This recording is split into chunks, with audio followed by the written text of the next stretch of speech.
Hola, ¿qué tal amigos de Soy? El día de hoy estamos muy contentos en el quinto episodio. Tenemos aquí a mi amiga Cari Márquez. Ella es ingeniera civil con Así es. una especialidad. En hidráulica urbana. Nos va a estar acompañando. Sé que va a ser muy interesante esta sesión. Y bueno, Cari, cuéntanos tu nombre. Soy Karina Márquez Guzmán. ¿Cuántos años tienes? Si nos quieres compartir. Sí, claro, acabo de cumplir 30 años y como bien lo hice, soy ingeniera civil y estoy especializada en el área de hidráulica y recursos hídricos. Ok, súper. Cari, vámonos al inicio.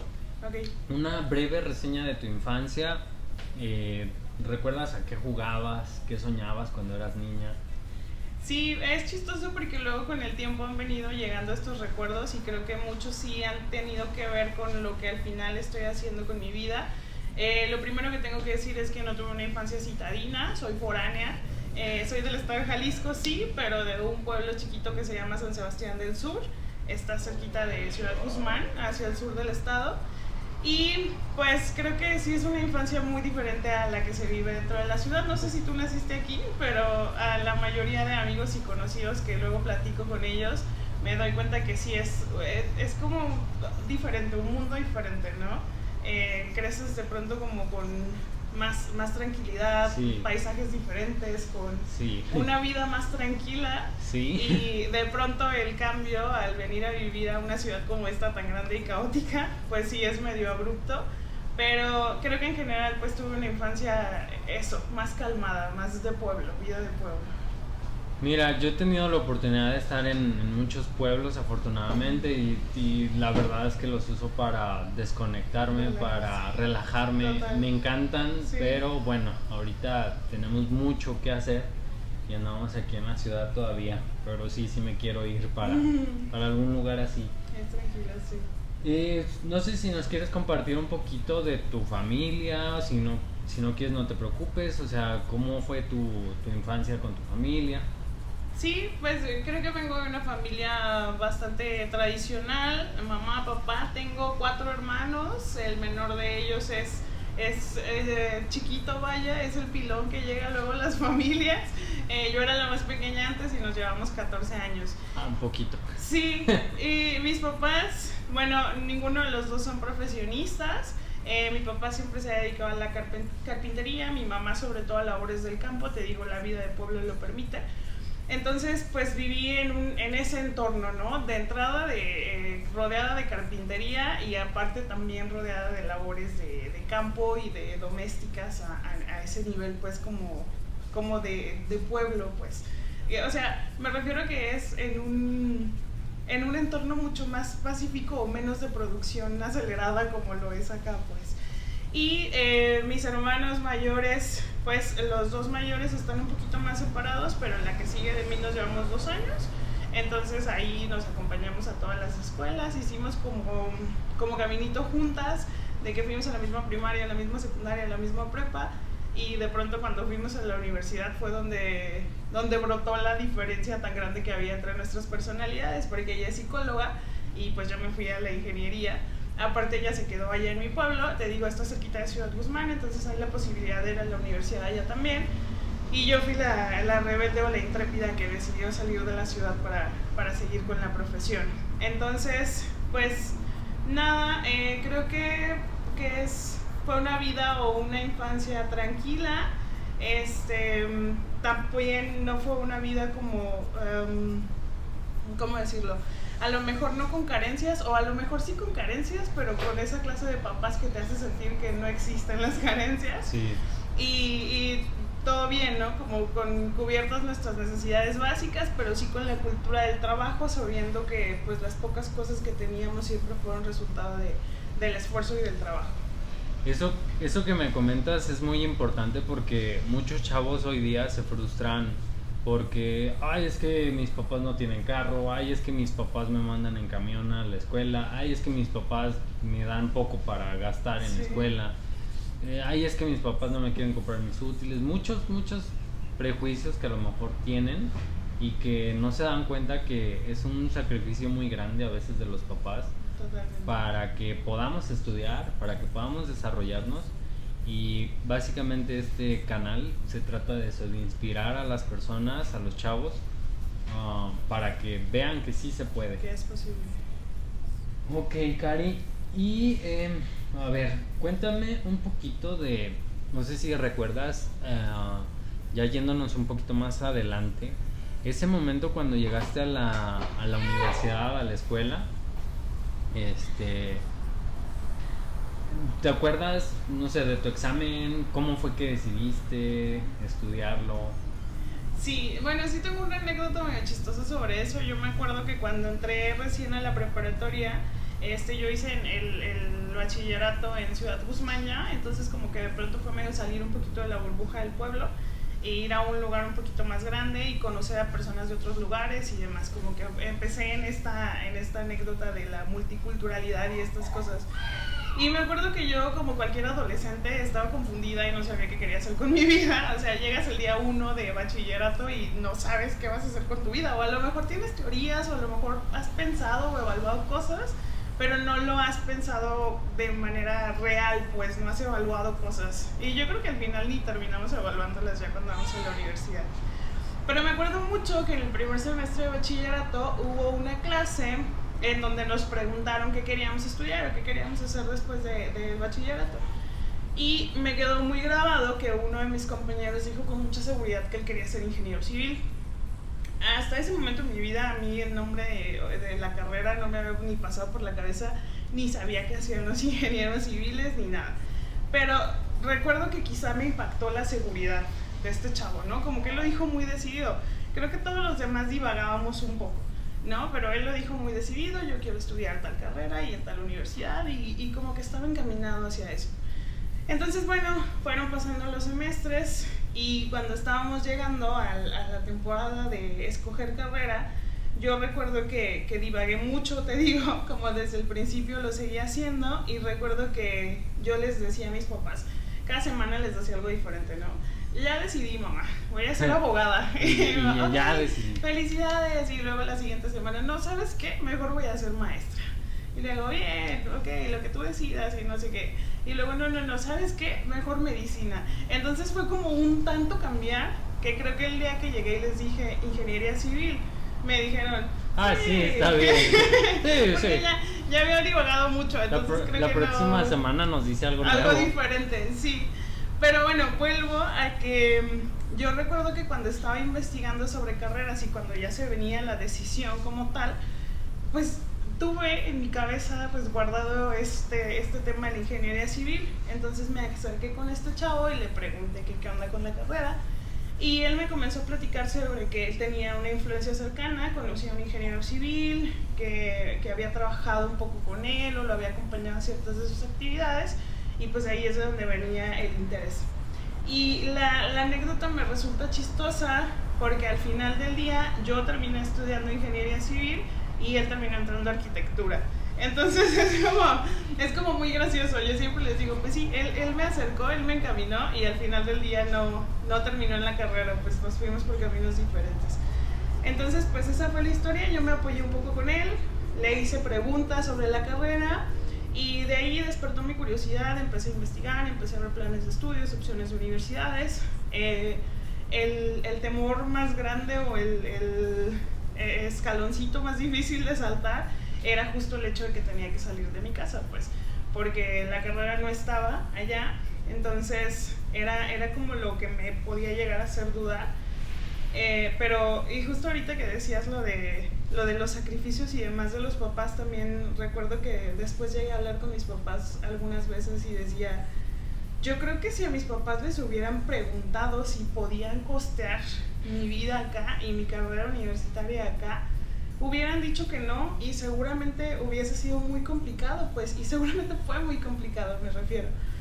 Pero decidieron dar el salto conmigo, pues. O sea, yo cuando se los dije, te digo, como que no me lo creyeron mucho, como que andaban la dudando. Próxima semana nos dice que veterinaria. No pasa nada, va a cambiar de opinión.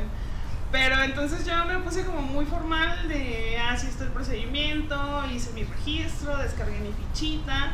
Yo trabajaba siempre en los periodos vacacionales, entonces ahí tenía mis ahorritos. Y claro, yo sentía que con mis ahorritos de 1,000 pesos podía comerme el mundo, ¿no? Pero me alcanzó para pagar la ficha y ya les dije a mis papás como, ya me decidí, esto es, el examen está al día. Sí, ya se decidió aquí. Sí, pero creo que por un lado fue el alivio de ya se decidió y por otro lado se decidió a irse de aquí y no sabemos cómo va a estar, ¿no? Y yo me acuerdo que en su momento, en mi inocente cabeza, yo decía, no pasa nada, si es necesario que trabajo, y se tiene que poder, pues. Y digo inocente porque no que sea imposible, pero yo no dimensionaba las dificultades que realmente hubiera implicado todo esto, ¿no? Entonces te digo, pues mis papás apechugaron, voy a estar agradecida con ellos toda la vida porque creyeron en ese sueño que a lo mejor sonaba disparate. Y pues nada, se aventaron el paquetote de empujarme a seguir este sueño. Fíjate que noto varios puntos que incluso no habían surgido en las entrevistas anteriores. Primero que nada, el apoyo de tus papás. Uh-huh. Sin saber a qué se enfrentaban, confiaron en ti. Sí. Y te apoyaron. Eso es súper, súper importante. Si nos están viendo algunos papás, seguramente lo van a hacer, apoyen a sus hijos, aunque suene a disparate, sí. Aunque vaya en contra de los paradigmas, aunque vaya en contra de toda lógica, apóyenlos. Es muy, muy importante la seguridad con la que nos apoyan. La otra es, en las anteriores entrevistas todos eran locales, por lo tanto no fue lo mismo a tu situación. Sí. Entonces, cuéntame, por favor, ¿cómo fue esa parte de mudarte, de llegar a un lugar desconocido, sin amigos, tal vez sin familia, quizás sin recursos? ¿Cómo lo hiciste? Sí, con recursos definitivamente limitados. Te digo que había esta cultura de no ver como carencia las cosas que de pronto sí podían llegar a ser carencias. Y yo me acuerdo que llegué con una cantidad muy chiquita de dinero. Mi papá me daba 500 pesos para la semana, que ahora lo pienso y digo, también ha pasado muchas cosas con la economía del país y demás, pero ahora digo, ¿cómo sobrevive alguien con 500 pesos a la semana? ¿Cómo lo hice? Sí, ¿cómo lo hice? Y pues me costeaban lo de la renta, ¿no? Afortunadamente siempre pude rentar un lugar cerquita de la universidad, entonces los traslados eran sencillos. Pero el cómo fue la transición definitivamente fue complicado. Te digo que yo estaba como muy emocionada, como muy entusiasmada, vaya, pues estaba feliz por hacer lo que quería hacer.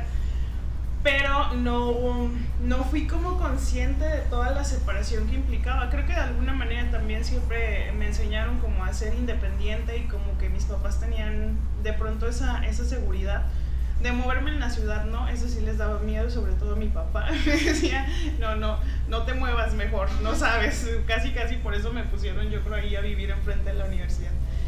Y el golpe viene ya que estás aquí, pues. Yo he platicado con varios amigos por años y creo que para la mayoría la experiencia es así, como que tú vienes con muchas ilusiones, mucha emoción y salir de casa no es tan difícil, pero ya cuando llegas y te das estos golpes de realidad, pues entonces sí ya es complicado, porque tal como tú lo dices, es un lugar que no conoces, una ciudad que no conoces personas.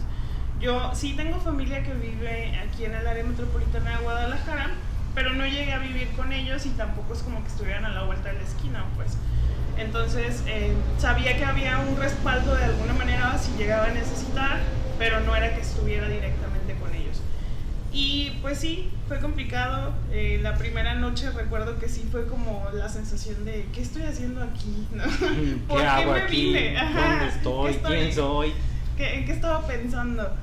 Y ese y otras cosas, también he platicado con amigos anécdotas como que de pronto yo creía que era muy independiente pero ya que viví sola me di cuenta de lo dependiente que era de la familia y del hogar en el que estaba, ¿no? Hay cosas, la primera vez que fui al súper, por ejemplo, yo recuerdo que compré las cosas que yo consideraba indispensables y necesarias, y de pronto me veo en casa no teniendo sal, no teniendo azúcar, no teniendo shampoo, porque son cosas que en mi casa aparecían por arte de magia, ¿ves? Por hecho, ¿no? Sí. Entonces como que son todas esas cositas. Recuerdo también la primera vez que me enfermé y hablé por teléfono con mi mamá y le dije que me sentía mal y me dijo, no te preocupes, ve al médico y te mandamos el dinero que necesites.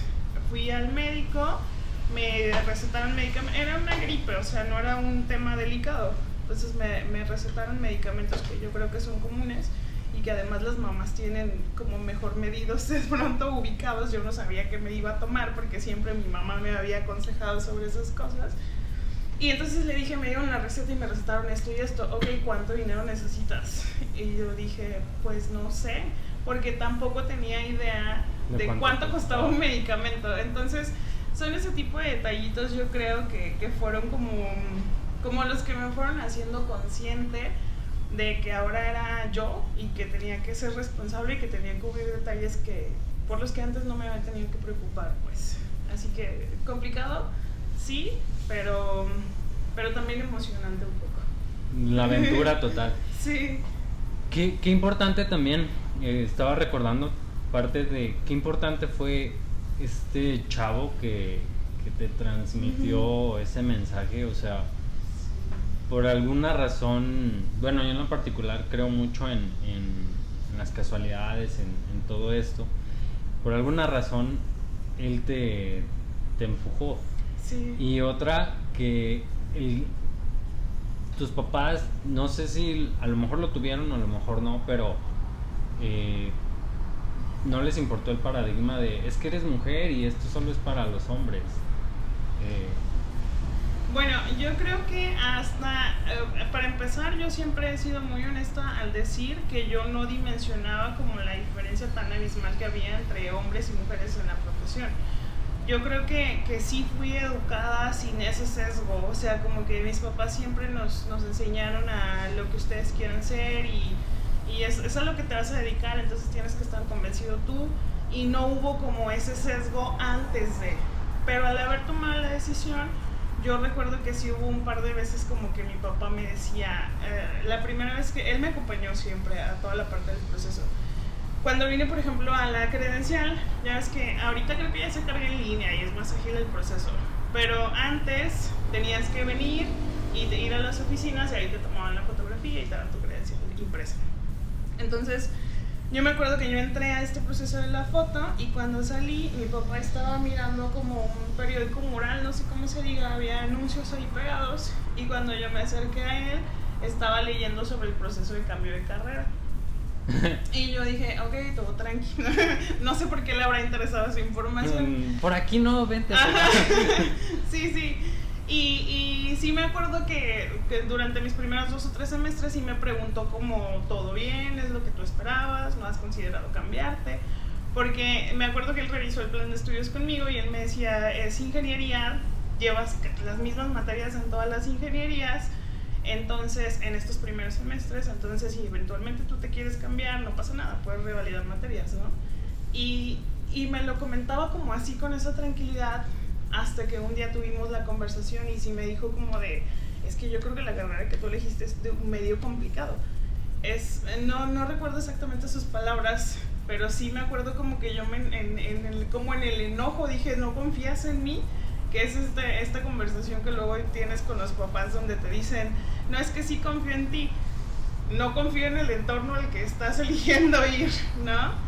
Y no sé, yo fui consciente de la diferencia, te digo, tan abismal que había entre hombres y mujeres en la profesión hasta que tuve mi primer día de clases, y fui consciente de que a mi papá le inquietaba, le pesaba un poquito hasta como el tercer semestre, pues. O sea, creo que él también apechugó y que también le tocó, seguramente sí tenía ese miedito de inseguridad y también le tocó tragar un poco y empujarme, pues. Bueno, se entiende,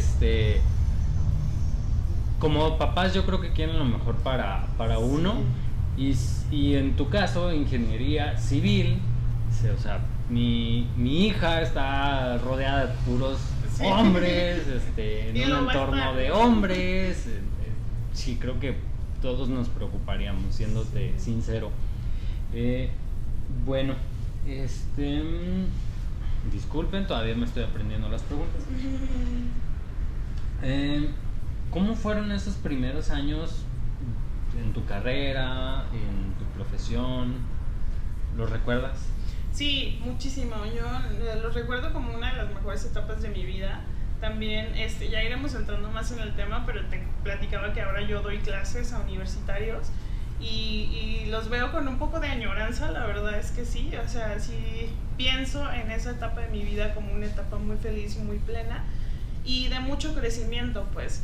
Te decía, crecimiento a nivel personal, primero porque tuve que enfrentar todo este hecho de ya no vivo en casa de mis papás, tengo que aprender a ser responsable, a administrarme, a un montón de cosas que son habilidades propias de la vida, pues. Y además estaba adquiriendo todos estos conocimientos de la profesión. Recuerdo buenos y malos momentos, desde luego. Fue complicada la transición. Si van a estudiar ingeniería, eso es lo mejor que les podría decir. No desistan porque los primeros semestres son los más difíciles. Y son difíciles porque la mayoría de los que decidimos llegar a una ingeniería, pues tenemos como interés o habilidad en las ciencias exactas o en las matemáticas y estas cosas. Creo yo que sí vamos en el caminito porque sabemos que en la ingeniería va a haber mucho de esto, ¿no? Pero llegas con una mentalidad de preparatoria en donde todo es más sencillo. Es un nivel académico mucho más bajo. Además, el bachiller también es una época de desmadre y de que los amiguitos y para mí es como el kinder, algo así, sí. pero ya más, como más pro, ¿no?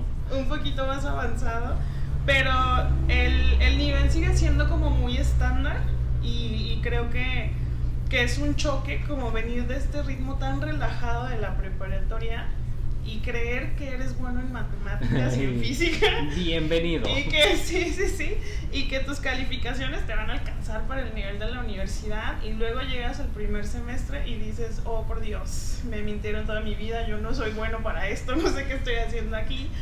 Entonces hay resbaloncitos, pues. Llevas materias complicadas, hay profesores complicados y muy difícil. Sí.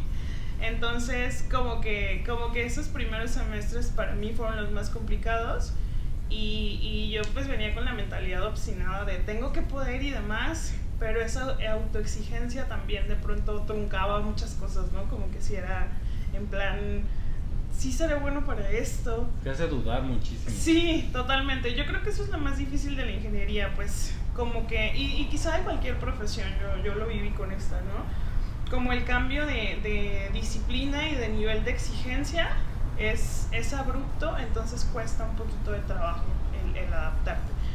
Pero también recuerdo las cosas positivas, como que hice muchos amigos que conservo todavía. Cristi, por ejemplo, le mandamos saludos. Saludos, Cristi, por aquí vas a estar pronto. Sí.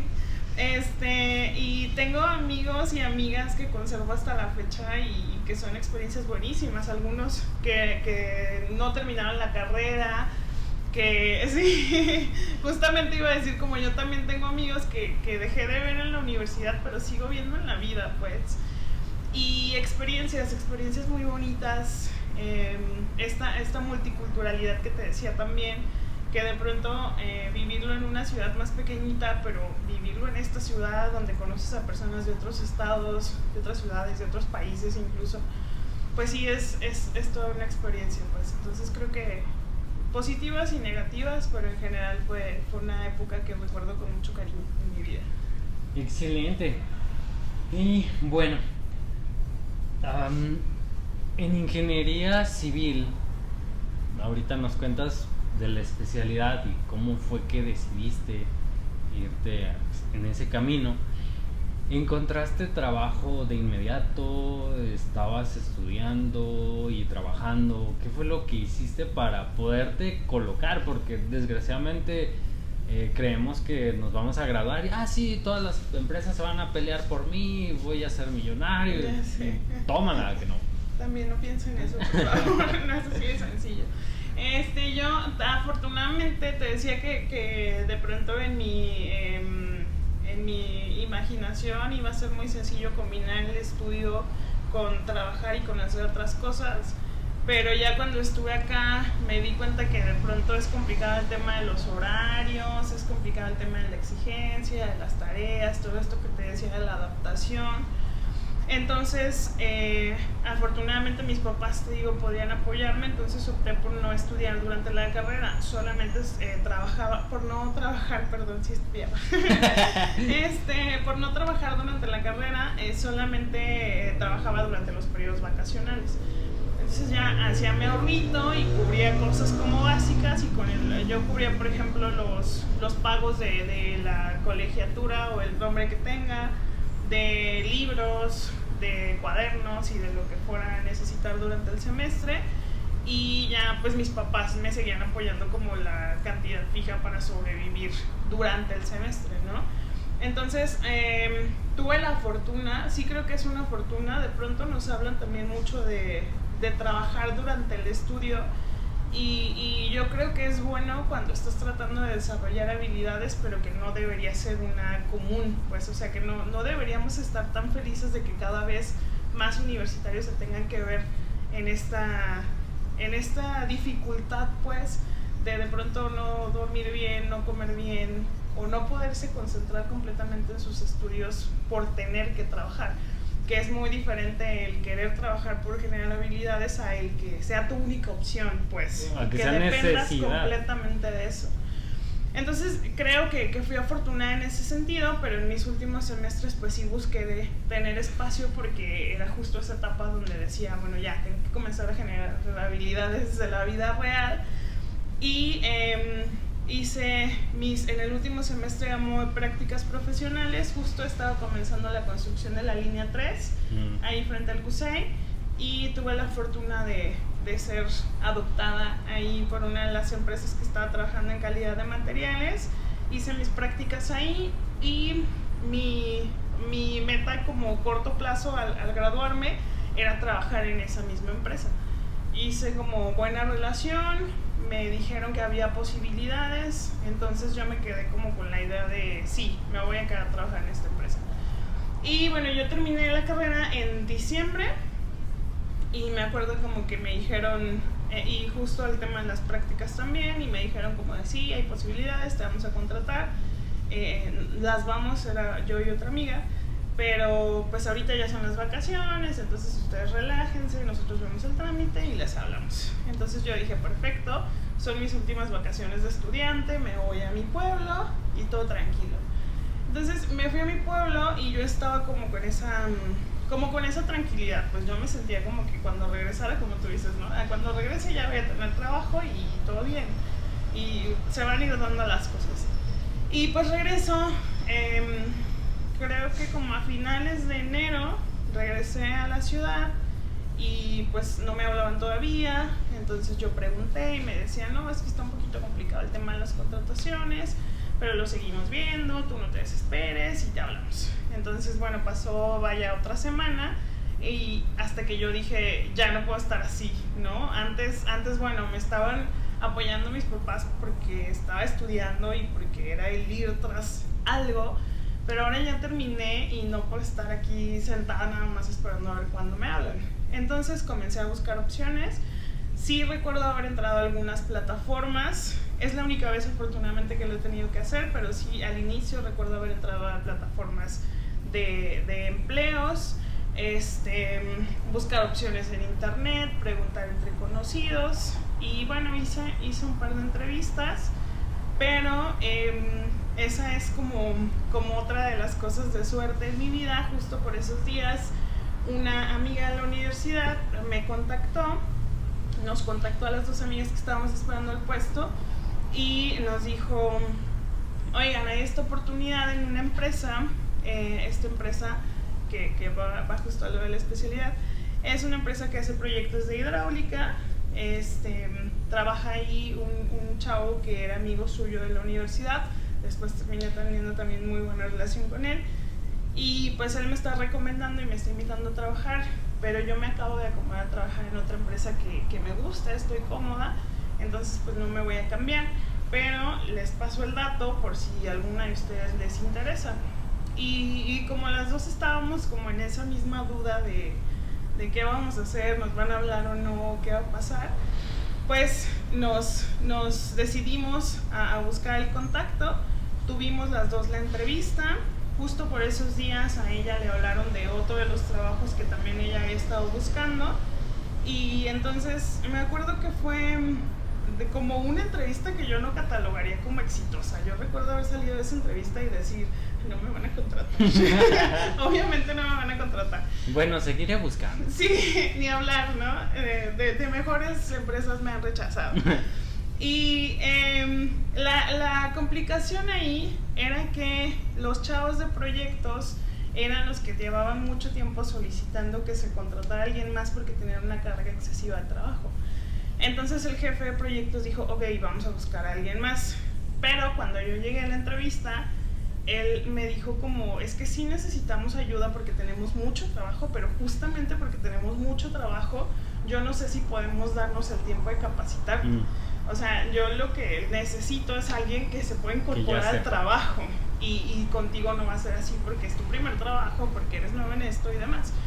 Aparte que es un señor muy, muy técnico, entonces recuerdo que me hizo preguntas muy específicas como, ¿te acuerdas de la fórmula fulanita? ¿Y tú? ¿Y te acuerdas de...?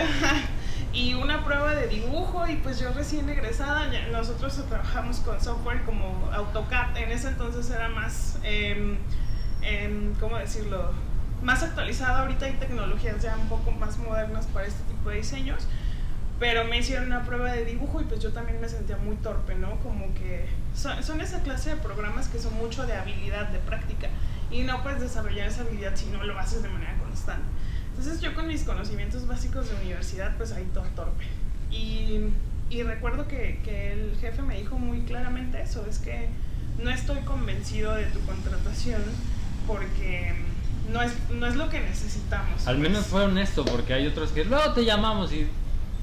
Sí, no, él sí se lo agradezco, sí fue muy honesto conmigo y me dijo, no estoy convencido de contratarte. Y yo dije, bueno, ni modo, ¿no?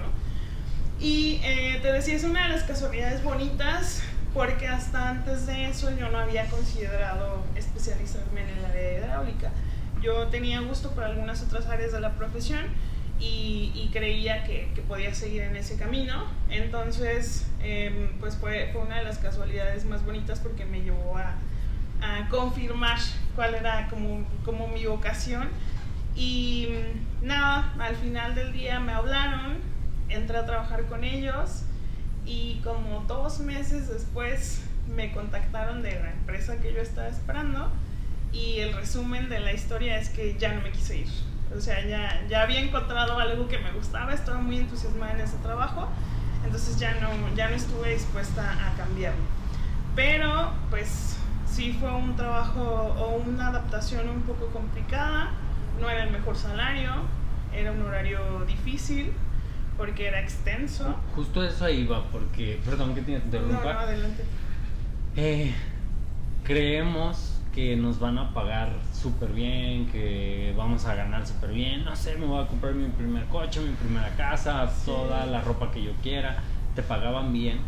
No, realmente no. Yo recuerdo que ganaba 8,000 pesos al mes, que, insisto, para ese entonces creo que es mejor que 8,000 pesos actualmente, sí, porque la economía de nuestro país pues ha pasado por muchas cosas, el tema de la inflación, del éramos felices y no lo sabíamos. Sí, totalmente.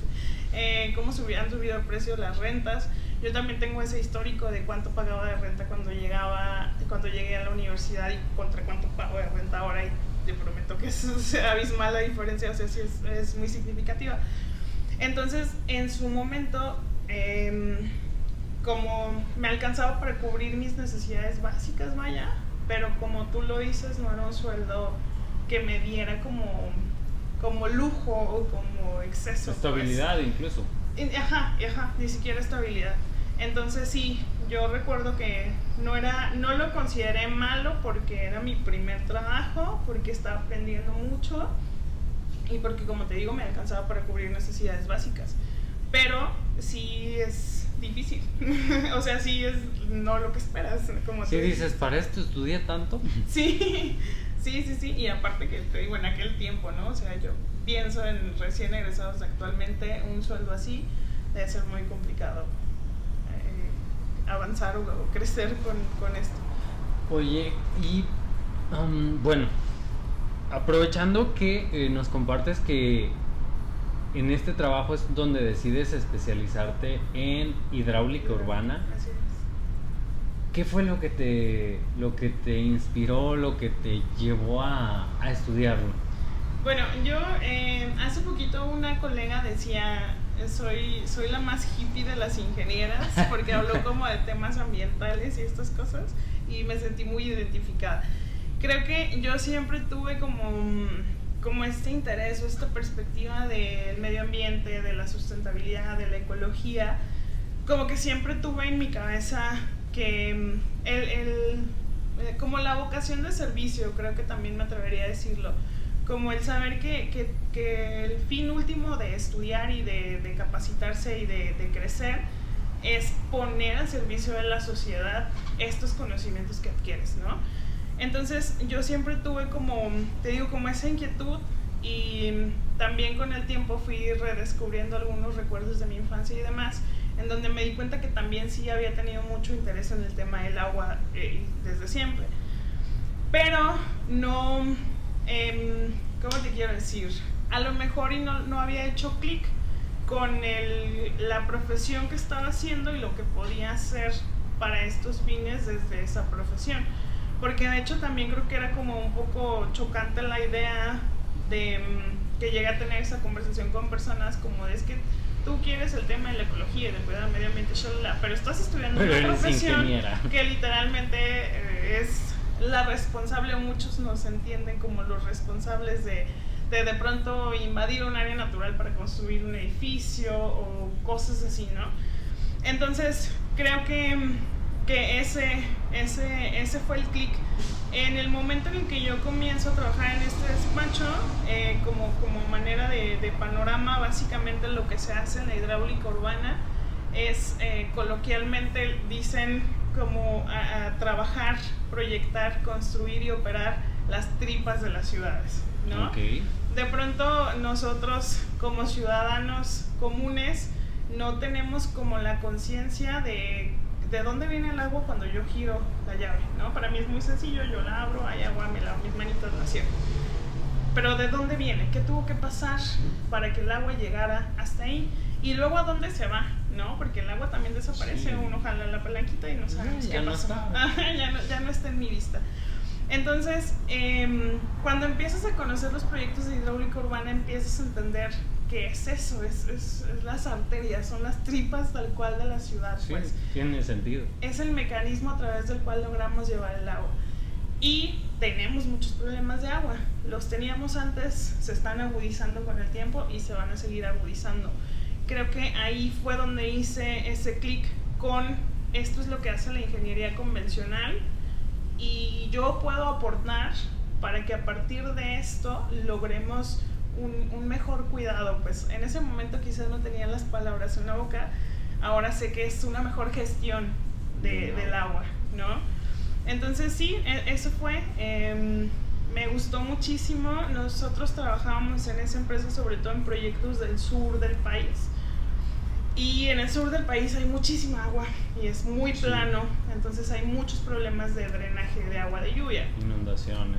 Sí, muy constantes. Entonces comenzamos a trabajar en este tipo de proyectos de colectores y de interceptores y de otras obras de drenaje pluvial, y luego poco a poco fui conociendo y aprendiendo de más proyectos, luego el abastecimiento de agua potable, luego el drenaje sanitario.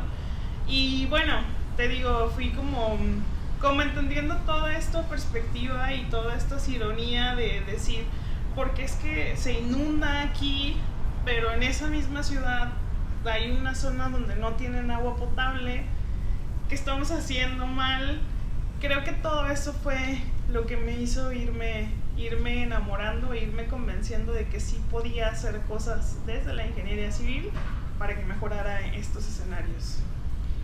Qué interesante, qué padre y qué importante es tu labor para que, o sea, yo, como bien lo dijiste, yo no me había imaginado todo lo que tiene que pasar para que yo me pueda lavar las manos, Sí. o para que podamos bañarnos y nosotros, sí, ya me bañé, estoy limpio, y Cari así como de, carajo, Sí. ¿por qué tiraron esta agua aquí? Wow, impresionante.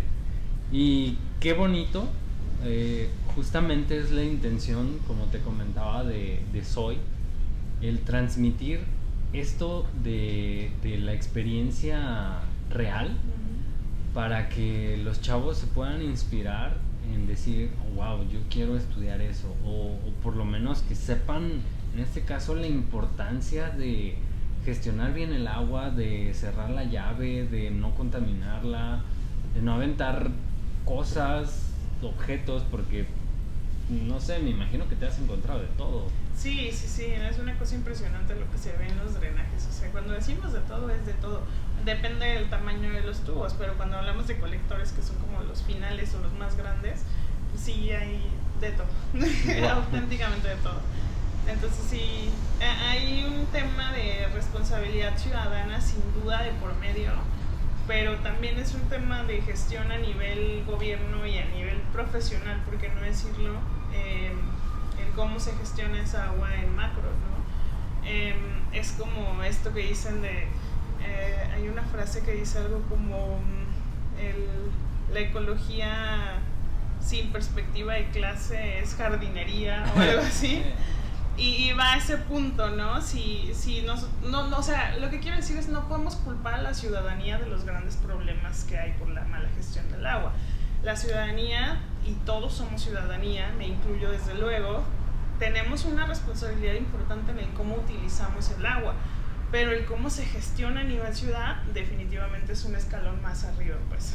Creo que ahí la ciudadanía seguimos teniendo una responsabilidad, pero la responsabilidad va más hacia el estar pendiente de las decisiones que se toman a niveles gobierno, estar exigente con las cosas que se realizan, estar crítico a las cosas que suceden y pues nada, ser participativo en cómo se toman estas decisiones.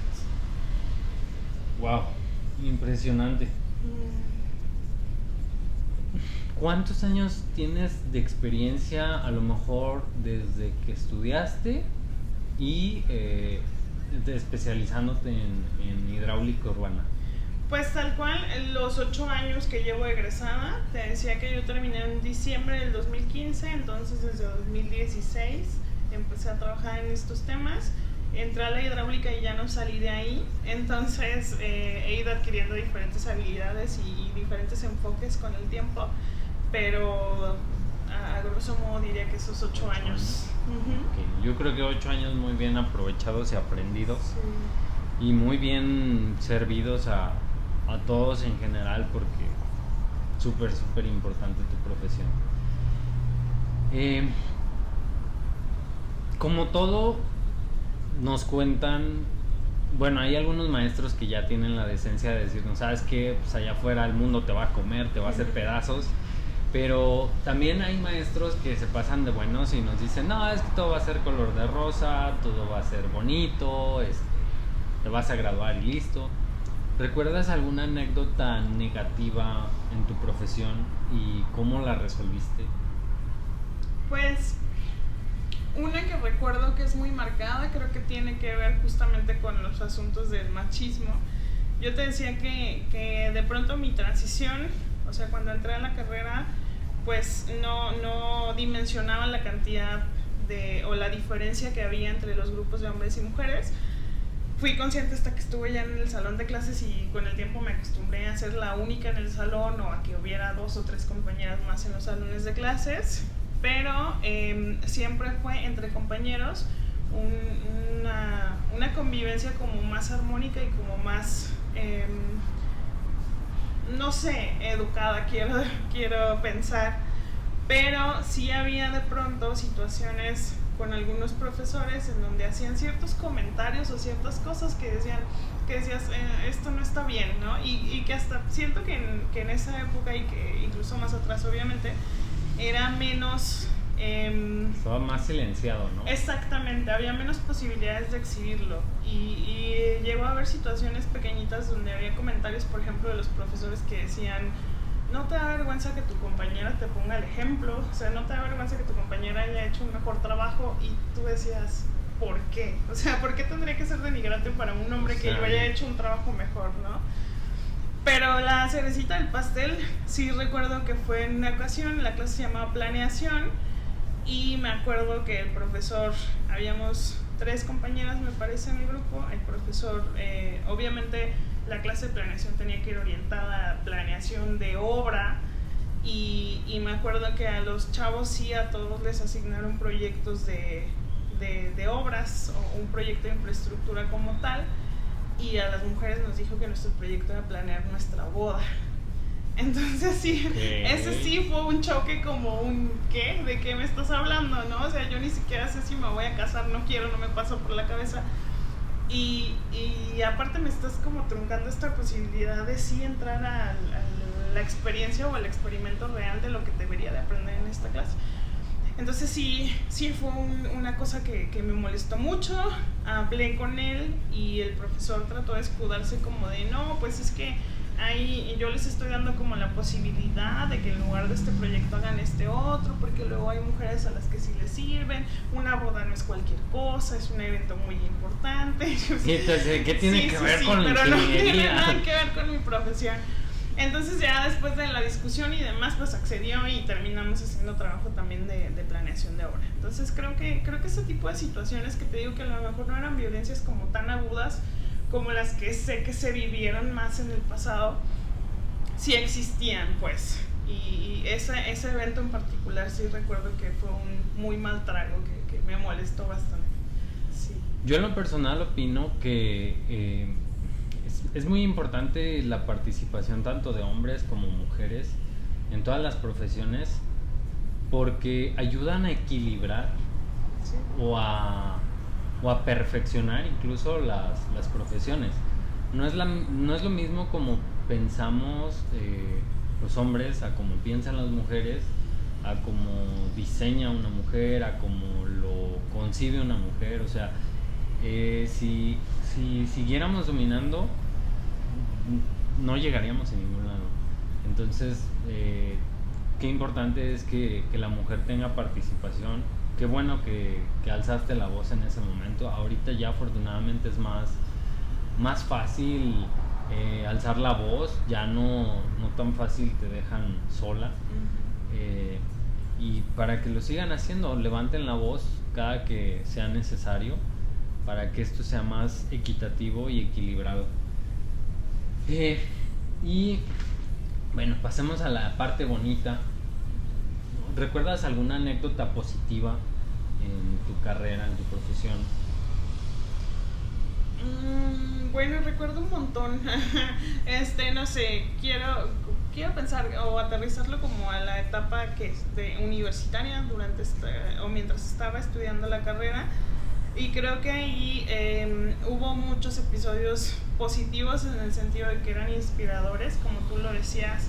Hay profesores de todo tipo, y sí recuerdo haber tenido clases y proyectos que me entusiasmaban un montón y que me hacían, pues eso, pensar que lo que yo hacía era importante y que podía impactar en la vida de otras personas. Y conforme he venido desarrollando mi carrera, pues también ha habido varios momentitos cumbre. Te decía, recuerdo muy claramente, por ejemplo, como esa época de mi vida en donde dije, esto es lo que quiero hacer, cuando comencé a hacer proyectos hidráulicos y cuando comencé a pensar en la posibilidad de especializarme y de seguir ese camino. Cuando comencé a dar clases es otro momento cumbre. Yo me acuerdo que cuando me invitaron yo estaba como muy dudosa, porque yo no sabía si... No era algo que me hubiera pasado por la cabeza. También yo había estudiado una ingeniería, hasta ese momento solo tenía esos conocimientos, y tú sabes que no es lo mismo tener los conocimientos que tener la capacidad para transmitirlos. Entonces estaba como dudosa, como que sí llegaba la inquietud a mi cabeza, pero decía, no sé si sea buena en esto, no sé si quiero hacerlo. Y recuerdo que le platiqué a un muy buen amigo que era mi roomie en ese entonces y le dije, oye, es que me invitaron a esta universidad. Fui a la entrevista y pues me dicen que sí, que podría comenzar a dar clases. Y creo que eso es un momento muy bonito porque él me dijo, no sabes cuánto gusto me da que por fin vayas a tener el foro adecuado para hablar de las cosas que te apasionan. Y yo siempre bromeo con él y le digo, sé que fue tu manera de decirme que ya te tenía harta de las cosas que hablaba, pero fue una manera muy bonita de enseñarme a mí misma que era verdad, que podía ver al aula como ese espacio donde yo podía transmitir las cosas que me preocupan, que me ocupan y que creo que nos debe ocupar a todos como sociedad. Entonces, y supongo que sí soy enfadosa o apasionada, no sé desde qué perspectiva lo quieran ver, porque pues tengo esa facilidad para hablar abiertamente sobre esto, ¿no? Entonces fue otro momento que como otra minicumbre en mi vida, el haber llegado a un salón de clases. También fue complicado, sí recuerdo haber estado nerviosa la primera vez que me paré frente a un grupo. Y digo todavía, ya platiqué alguna vez con una coordinadora académica y me dijo, yo tengo 20 y tantos años dando clases y todavía me dan nervios el primer día de cada semestre. Sí, es como, wow. Sí, sí, y sí, es verdad que es como personas nuevas, no sabes cómo va a ser la dinámica del grupo, no sabes nada, es como que todavía te inquieta un poquito, pero no es el mismo nervio que tuve la primera vez que estuve frente a un grupo, ¿no? Entonces sí fue como retador, pero también fue el descubrir una vocación que existía dentro de mí y el disfrutarla mucho. Y en estos últimos días, pues bueno, no sé si suena comercial, espero que no, si no me recortan, pero bueno, estoy trabajando con una asociación civil, es el Colegio de Ingenieros Civiles, es una asociación de profesionistas. Justamente estoy en el área de hidráulica y estamos trabajando en un proyecto en particular que se llama A Guadalajara, esta gotita que les enseñaba hace un rato. A Guadalajara es un programa de apoyo social en el que vamos a llevar talleres sobre cultura del agua a escuelas primarias. Estamos comenzando con el municipio de Guadalajara solamente porque es mucho más difícil de lo que suena. Se firmó un convenio con el Ayuntamiento de Guadalajara y vamos a llevar estos tallercitos a las escuelas primarias del municipio. Esa es una satisfacción muy muy grande, primero porque es esa clase de cosas que nadie quiere hacer, ¿no? Es complicado, todos sabemos que nos hace falta. Cuando hablamos de cultura del agua, no nada más es ciérrale la llave, es esto que yo te decía, el tener conciencia de dónde viene el agua, cómo se va, qué pasa con ella después de que la usamos. O sea, no es algo tan simple como no laves tu coche con manguera, es un conciencia de la importancia que tiene el agua en nuestras vidas, de lo complicado que es traerla hasta nosotros y del escenario en el que estamos, que es un escenario medio catastrófico, sinceramente. Sí, de cómo regenerarla, ¿no? Exactamente. Entonces, es un programa que me llena de satisfacción, colaboro con muchas otras personas desde luego en este programa y está abriendo bastantes puertas. Justamente vamos a asistir a la Cumbre Internacional del Hábitat de América Latina y el Caribe, que se va a llevar a cabo al final de este mes de agosto, y aquí en la ciudad de Guadalajara y en el Conjunto Santander. Por cierto, si sale a tiempo de extender la invitación a todo el mundo, es abierto al público. Perdón que te interrumpa, voy a hacer un paréntesis, lo voy a compartir previo a que todo esto salga para que esté a tiempo y pues lo pueda aprovechar la persona que esté interesada o que tenga la habilidad de participar. Sí, si tienen interés en estos temas que yo te decía de sustentabilidad y de cuidado del medio ambiente, de movilidad y todo lo que tiene que ver con hábitat, el concepto de hábitat es eso, ¿no? Como entender el lugar en el que vivimos como un todo, como un ecosistema y no quererlo ver como elementos aislados. O sea, yo no puedo trabajar en el tema agua, por ejemplo, ignorando el resto de retos que tiene la ciudad. no podríamos trabajar solo en el tema de la movilidad ignorando el del agua o al revés. Todo va de la mano. Todo es parte de un conjunto y parte de un sistema, entonces tiene que ver con eso, con entender y gestionar nuestro territorio como un todo. Y esta cumbre pues es organizada precisamente por ONU Habitat, la Universidad de Guadalajara está involucrada y pues vienen muchísimas otras organizaciones, ¿no? Es un evento muy muy bonito. Yo tuve la oportunidad de asistir el año pasado y justamente hace unos días estaba encontrando una postal que me regalaron cuando asistí el año pasado y veo con mucha emoción el saber que el año pasado fui una asistente emocionada y este año voy a ser una de las ponentes del programa. Wow. Entonces es muy bonito, es muy satisfactorio y bueno, otros proyectitos que hay, no proyectitos, pues no los quiero minimizar. Proyectitos.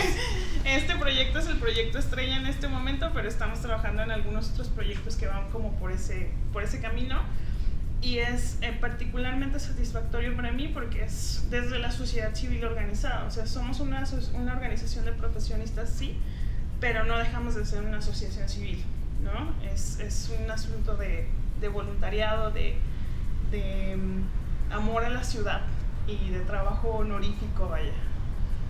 Wow, felicidades por toda tu labor. Gracias por preocuparte por todos. No sé qué haríamos sin agua ahorita que lo dimensiono. Felicidades también por tener el don de enseñar. Afortunadamente sigo teniendo muchos maestros y ellos me dicen mucho, me repiten demasiado. No es lo mismo que tú solo aprendas a que tú aprendas a enseñarlo, porque vuelves a aprender cuando lo estás compartiendo, vuelves a aprender e incluso te das cuenta de cosas que a lo mejor en su momento no captaste, no comprendiste. También es un don. Y si tienes a bien, este espacio es totalmente abierto para que nos compartas desde la docencia cómo es esa profesión en la ingeniería en un siguiente capítulo, si así lo deseas. Claro. Bueno, pasando nuevamente a la ingeniería, ¿qué habilidades consideras que necesita alguien que quiere estudiar ingeniería, además de ser un experto en matemáticas? Porque desayunas matemáticas, comes matemáticas, cenas matemáticas y sueñas matemáticas. También yo diría que no me gustaría como limitarlo a que hay un arquetipo de ingeniero civil, porque no es así. Para empezar, hay diferentes áreas de especialidad y aparte diferentes modos de emplearnos, ¿no? Por ejemplo, yo al ser estudiante de ingeniería civil no me imaginaba siendo profesora de ingeniería civil, ahora lo soy y sé que algunas de mis habilidades personales han sido un diferenciador entre poder ejercer la docencia, pero no creo que me hubiese limitado el no tener esas habilidades a desarrollarme dentro de otras áreas de la ingeniería civil o de otros empleos dentro de la carrera. Yo sí diría que un pensamiento medio lógico matemático, y digo medio porque siento que tampoco nos deberíamos encasillar.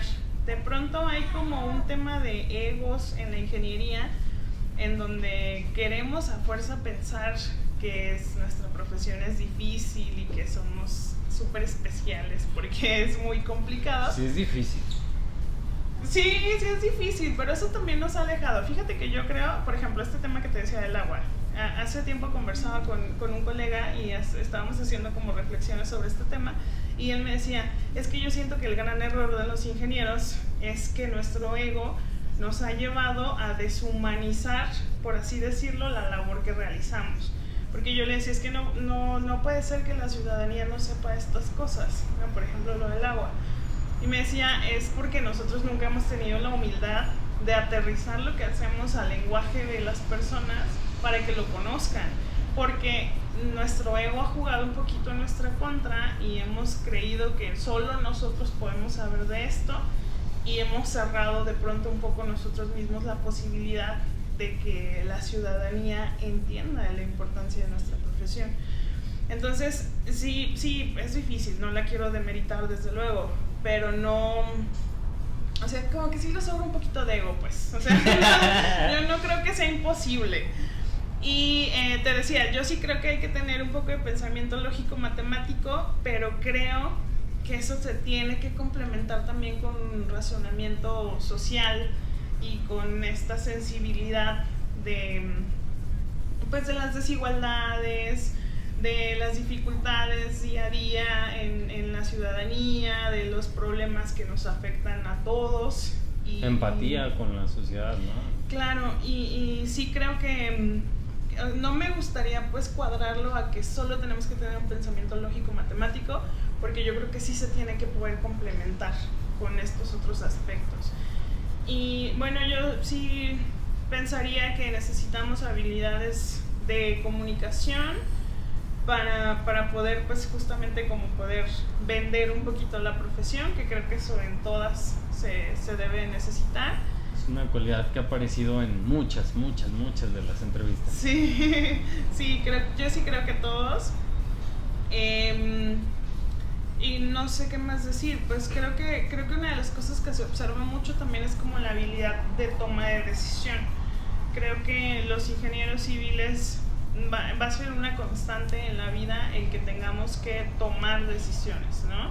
Cuando se presenta una dificultad en un proyecto, en una obra o en donde sea, tienes que tener como esa temple para decir, a ver, esto ya salió mal, ya tronó, pero alguien lo tiene que arreglar, ¿no? Entonces, y no hay nadie más que yo. Y el ingeniero soy yo. Entonces, bueno, tengo que tomar la decisión. Creo que ese sí lo marcaría como una habilidad muy importante, el poder tener como ese temple, como te decía, y esa habilidad de toma de decisiones, que nos podemos equivocar y seguramente nos hemos equivocado históricamente y nos vamos a seguir equivocando, pero tienes que tener la capacidad como de respuesta pues ante problemas, porque nuestro trabajo como ingenieros es eso, hacer ingeniería, ingeniar, ¿no?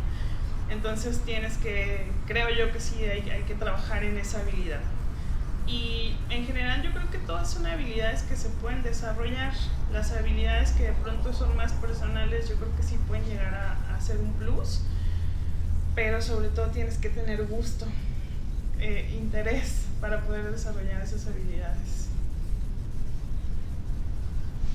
No, es que me quedé pensando porque nuevamente aparece la comunicación para transmitir los proyectos y ese temple para tomar decisiones, porque a veces no hay opciones, sí.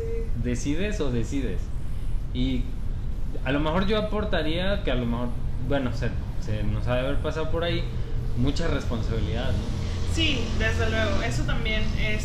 También me acuerdo que los propios profesores cuando estás estudiando la carrera dicen que los médicos y los ingenieros civiles son las dos profesiones que más tienen que ver con el salvaguardar la vida humana.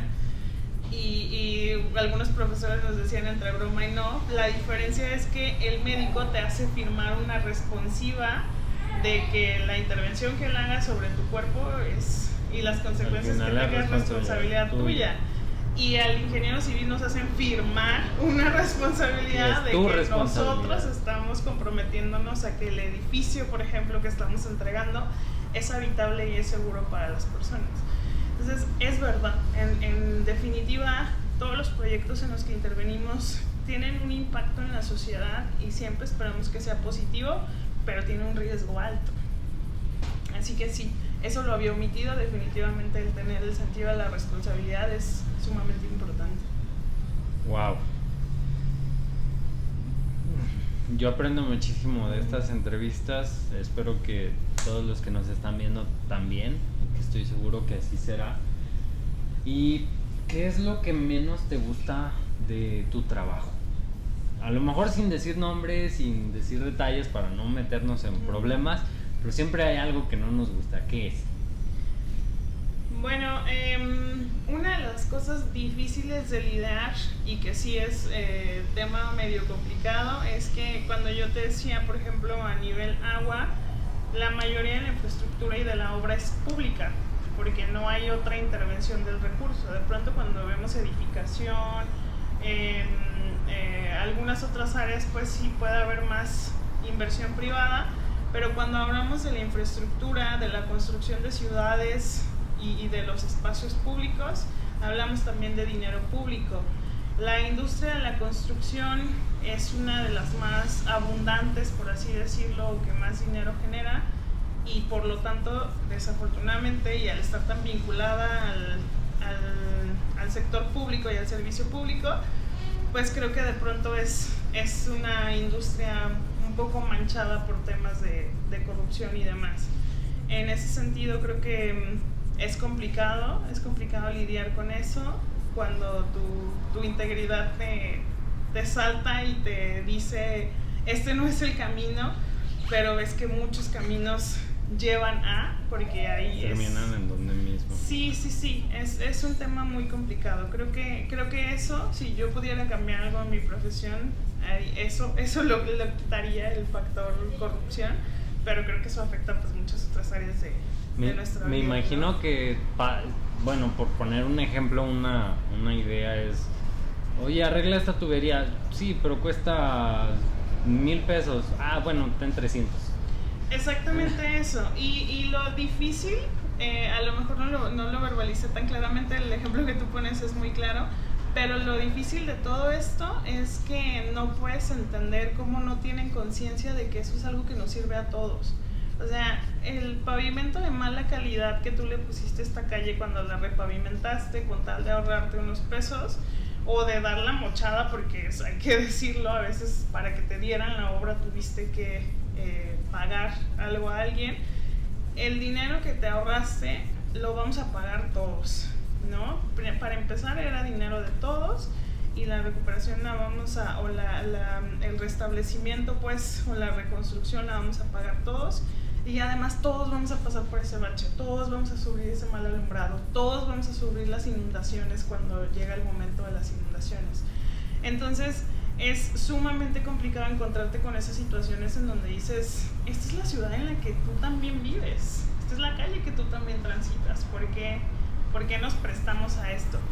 Pero entiendo que es un tema complicado, y tampoco quiero decir que todo es malo y que no hay otra opción. Claro que hay maneras de ser honesto y de irte por lo correcto y conducirte por tu derecha, como dicen, pero es difícil, pues, porque al haber corrupción de por medio, pues de pronto las oportunidades se dan más para quienes están más dispuestos a jugar este juego.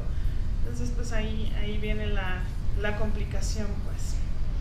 Se termina manchando. Sí. ¿Y qué sacrificios crees que implica el desarrollar tu profesión?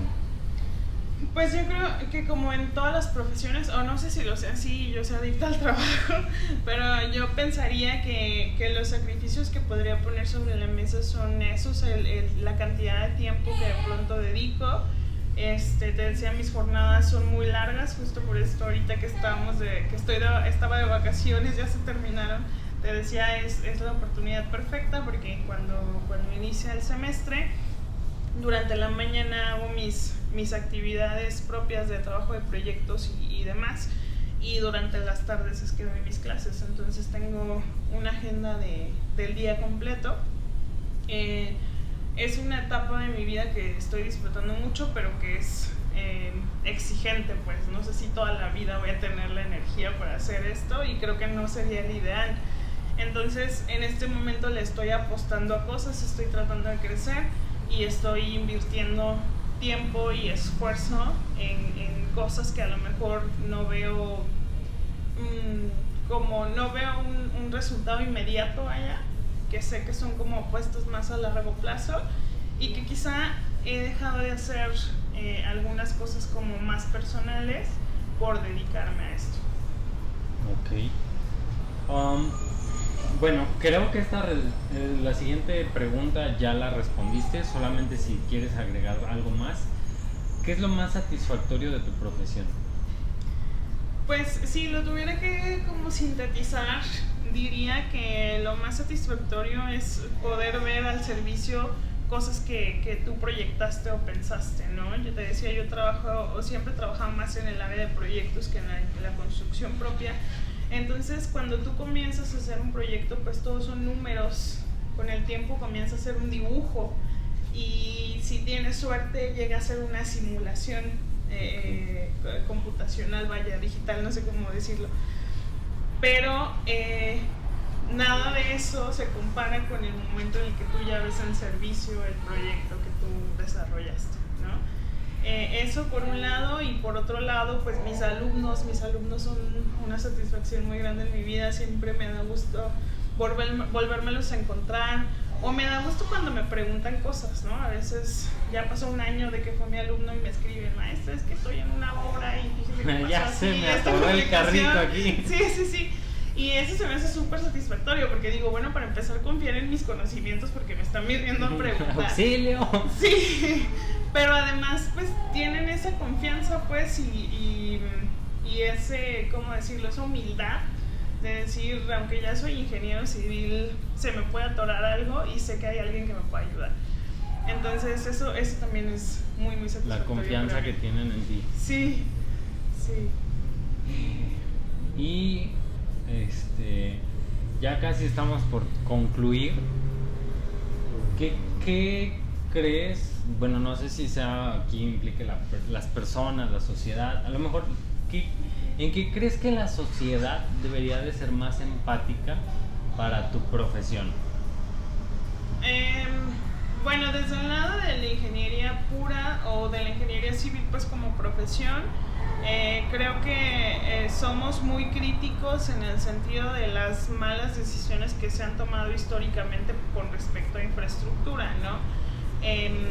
No sé, seguramente tú has escuchado o quizás hasta alguna vez hayas dicho como de ya cerraron esta calle, pinches ingenieros no planean bien, acaban de cerrar la de allá y ahora me cierran esta porque no tienen organizaciones.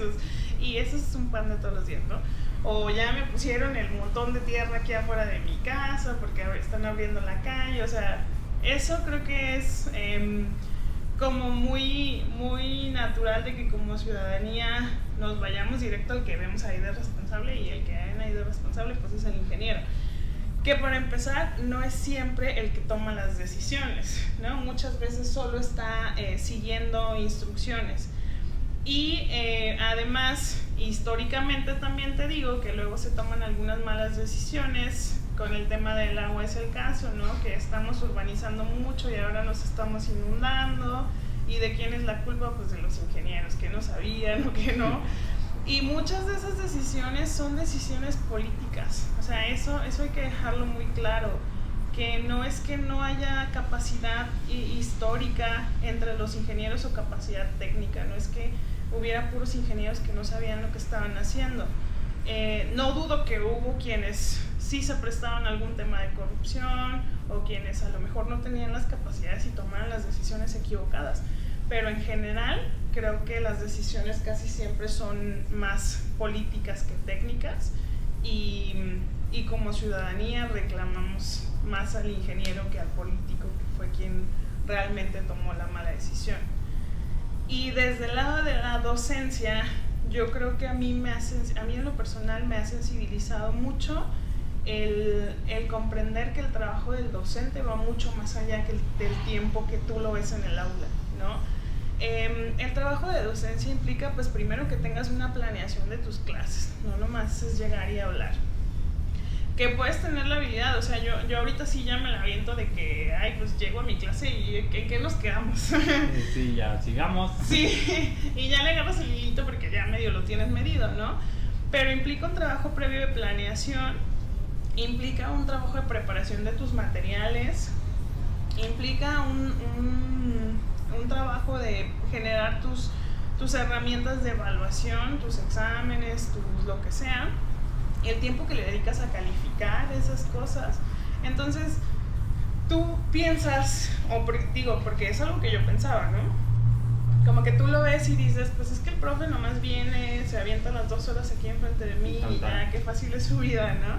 Pero ya cuando estás del otro lado, pues entiendes que no es nada más eso, que hay todo un proceso Tras y todo un bambalinas trabajo, hay mucho trabajo. antes y después. Entonces, tema de la docencia, yo diría eso, que nos falta empatía, el entender que el trabajo del docente es sumamente importante, que no es reconocido como debería en nuestro país, no es remunerado como debería en nuestro país, y que a veces como alumnos hasta lo hacemos más complicado, ¿no? para los docentes. Chavos, háganle la vida fácil a sus maestros. Por favor. Se esfuerzan todos los días por enseñarles lo mejor. Sí, hay algunos maestros muy manchados, pero yo creo que se hicieron así porque no hubo empatía. Sí, puede ser. Y Cari Márquez, ya para concluir, ¿qué consejo le darías a las futuras generaciones? Pues yo les diría que tenemos una chambota por delante, o sea, hay que entrarle a estas cosas que te decía que nadie quiere hacer, pero que alguien tiene que hacer.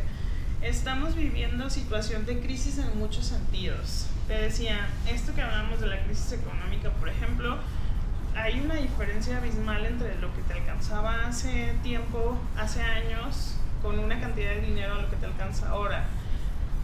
Hay una sobrepoblación que es real, ¿no? Estamos creciendo cada vez más y no estamos logrando desarrollar. Como el urbanismo parte de estos principios de desarrollar ciudades, no una ciudad, ¿no? Por ejemplo, aquí en el estado de Jalisco tenemos algunas áreas metropolitanas que el ideal sería que crecieran todas a la par, y lo que ha estado pasando es que está creciendo más esta, le estamos invirtiendo más a esta, entonces todos están viniendo a esto. Estamos concentrando la población aquí y a lo que esto nos va a llevar es a dificultades que ya estamos teniendo, ya no nos alcanzan los recursos, la movilidad es muy complicada, todo esto. Entonces deberíamos comenzar a desarrollar mejor esas otras ciudades para que las personas ya no tengamos que movernos y podamos permanecer en nuestros sitios de origen con todas las necesidades cubiertas. El tema del agua, que es el tema en particular que a mí me trauma un poco y me preocupa, pero como te decía también me ocupa. Es un tema complicado, lo vivimos todo el tiempo, nos inundamos, ya hemos padecido la falta de agua. Yo les decía que a mí de pronto me salta un poquito cuando la gente dice vean a Monterrey, ¿cómo estaba el año pasado? Y yo digo, no más a Monterrey. No vean a Monterrey. Vean a Guadalajara. Guadalajara en el 2021 tuvo una crisis hídrica muy, muy importante. No sé si te tocó, a mí sí. Y fue un 3 meses en donde teníamos un servicio súper intermitente, que a lo mejor había 2 días a la semana, tenías que almacenar y tenías que vivir con el mínimo de agua. Y me acuerdo también esa anécdota, le he platicado varias veces, que platiqué una vez con mi vecina y ella me decía, lo que más quiero es darme un baño en la regadera, porque tengo meses sin poderme bañar en la regadera. Y yo le decía, sí, yo también quiero darme un baño en la regadera, pero lo que yo más quisiera es poder seguir consumiendo agua como consumí en este tiempo. Y yo sé que es algo que no va a pasar, porque el día que el agua vuelva a llegar con la facilidad que la tenía, por más conciencia que haya generado, ya no voy a volver a esos patrones tan de optimización. Entonces siento que sí es un tema complicado. Mis alumnos también a veces me han dicho de que, maestro, es que luego salgo bien deprimido de su clase porque vemos todos esos escenarios catastróficos y negativos. El tema del cambio climático, o sea, estamos frente a muchas crisis y de diferentes tipos, ¿no? Que son transversales entre sí, definitivamente. Pero siento que si no comenzamos a trabajar, si no comenzamos a tomar acciones y si no estamos dispuestos a esto que te decía, yo creo que lo más importante de decidir qué oficio o profesión vas a adoptar es el estar dispuesto a ponerlo al servicio de la sociedad. Entonces, frente a todos estos conflictos que tenemos, lo mejor que podemos hacer, chavos, es prepararnos, especializarnos, capacitarnos en aportar a que esas crisis se puedan aminorar, a que las podamos sobrellevar y a que eventualmente las podamos superar. Suena un reto muy grande y lo es, sin duda, pero ya estamos aquí, algo tenemos que hacer. Ese es como mi consejo, que a lo mejor es medio desalentador. No. El alentador, yo les diría pues que no se rindan, que trabajen por sus sueños, que es más romanticón, ¿no? Que se esfuercen y que no duden de sus habilidades, que creo que como generaciones nuevas han estado haciendo cosas importantes o han estado volteando a ver temas importantes. A mí me da mucho gusto que se hable ahora, como lo decíamos, de los temas de los machismos, que ya se denuncien con más facilidad y que se resguarde y se proteja esta parte, que hablemos de la salud mental abiertamente, que pensemos en nuestro bienestar antes que en la producción masiva dentro del sistema en el que vivimos, ¿no? Entonces, siempre va a haber días difíciles, épocas difíciles y mentalmente y emocionalmente también, pero ni modo, tenemos que hacer algo por salvar este mundo, y habrá días en los que el mayor logro sea levantarte de la cama, no pasa nada. Habrá otros días en los que estés súper motivado y hagas mil cosas y te quieras comer el mundo. Hay que cuidar ambas partes, hay que cuidarnos a nosotros como individuos y como personas. Somos importantes, pero somos más importantes como colectivo. Entonces hay que estar bien y hacer el bien. Chavos, ya escucharon, hay mucho trabajo por hacer. Vienen retos grandísimos como sociedad, como planeta. Va a estar interesante, hay muchas áreas de oportunidad, no se rindan. Y como dijo la ingeniera y maestra Cari Márquez, sigan por sus sueños. Muchísimas gracias, ingeniera, por compartirnos este tiempo de calidad, por transmitirnos tanto, por enseñarnos tanto, y esperamos tenerte nuevamente por la parte de la docencia en ingeniería civil. Gracias, será un gusto, y es un gusto, de verdad que yo siempre disfruto estos espacios. Entonces gracias por la invitación, y en el futuro aquí estaremos. Mil gracias por tanto que nos compartiste el día de hoy. No hay de qué. Nos vemos en el siguiente capítulo de Soy. Hasta luego.